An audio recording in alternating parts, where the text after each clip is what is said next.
In my reflection, my dear sisters and brothers, I found that the gospel today talks about the new way of life of the disciple of Jesus. When people came to Jesus and objected, why do the disciples of John and the disciples of the Pharisee fast, but your disciples do not fast? Jesus' answer is a bit interesting, and I think it's also important to reflect. Can the wedding guests fast while the bridegroom is with them?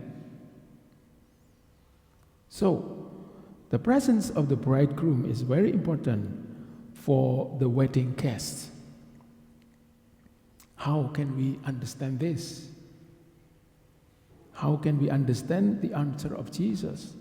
That as long as they have the bridegroom with them, they cannot fast. But the days will come when the bridegroom is taken away from them, and then they will fast on that day.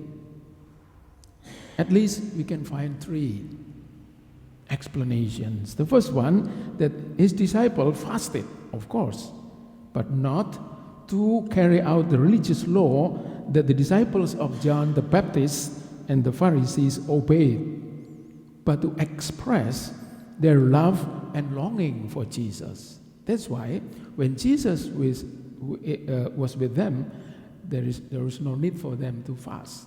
But there will be time when Jesus will be taken away from them, and at that time they'll fast. Their relationship with Jesus was like that of the bridegroom and his friends. So, as long as we have Jesus together with us, we don't need to fast, because Jesus is the guarantee of our life. So our lives should be centered on Jesus. And when we are not centering our life on Jesus, at that times we need to fast. Second, rather than tying the new message to the old, Jesus presented them with an entirely new teaching that they had to embrace in its entirety. So we cannot just take part of Jesus or part of Jesus' teaching. We need to take it the whole. Those who believe in him must put on all the new clothes. That's what Jesus meant when he spoke about a piece of shrunken cloth on an old cloak. Those who believe in him must put on Jesus on this life, in his life, namely, centered their life in Jesus and also his ways of life. And the third, Jesus is a new wine or a new source of joy. Yesterday we celebrate a wedding feast at Cana, where Jesus changed water into wine, means that Jesus bring joy in that wedding feast. Our lives as Christians is like a wedding, and Jesus brings joy into our lives. So we, as Jesus' followers, must contain the joy in new wineskins, which is Jesus himself. And this means that those who believe in him must provide new containers.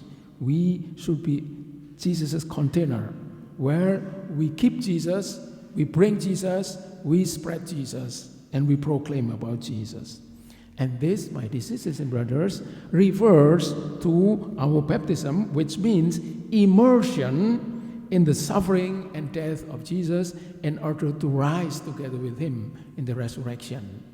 So today's gospel message is still relevant for us. Why? Because the reason for this is that many Christians have not entirely accepted Jesus Christ.